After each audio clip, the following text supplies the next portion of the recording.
তো কি অবস্থা, কেমন আছেন? আমি ড্রামা সবুজ, আর আজকে আলোচনা করব প্রভাসের নতুন মুভি সালার। পাঠান, জওয়ান ও অ্যানিমালকে পেছনে ফেলে রেকর্ড করলো এই বিষয়টি নিয়ে। গতকাল শুক্রবার মুক্তি পেয়েছে দক্ষিণী সুপারস্টার প্রভাসের সিনেমা সালার। অগ্রিম টিকিট বিক্রিতে সিনেমাটি যে দাপট ডেকেছিল তা অব্যাহত রেখেছে মুক্তির প্রথম দিনেও। প্রভাসের সালার বছরের অন্যতম ব্যবসা সফল সিনেমার দিকে এগোচ্ছে, সঙ্গে ভেঙেছে বছরের বেশ কয়েকটি রেকর্ডও। সালারের প্রথম দিন আগে মুক্তি পেয়েছিল ডাঙ্কি, যার জন্য বিশ্লেষকদের ভবিষ্যৎবাণী আশানুরূপ ছিল না।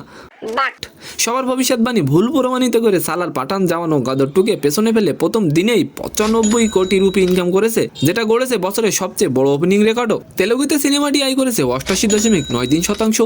জানলে আপনারা অবাক হবেন, সিনেমাটি বিশ্বব্যাপী একদিনে 175 কোটি রুপিরও বেশি আয় করেছে। অন্যদিকে শাহরুখের ডাঙ্কি ইনকাম করেছে মাত্র 30 কোটি রুপি। সিনে বিশ্লেষকরা বলছেন, এভাবে চলতে থাকলে সকলের রেকর্ড ভেঙে নতুন ইতিহাস তৈরি করবেন প্রভাসের সালার। সালার মুভিতে অভিনয় করেছেন প্রভাস, শ্রুতি হাসান, ঈশ্বরী রাও, জগপতি বাবু ও আরও অনেকে। তো আজকের ভিডিওটি কেমন লাগলো অবশ্যই কমেন্ট বক্সে জানাবেন, আর ভিডিওটি যদি ভালো লাগে অবশ্যই একটি লাইক দিয়ে আমাদের চ্যানেলটিকে সাবস্ক্রাইব করে দিবেন। ধন্যবাদ।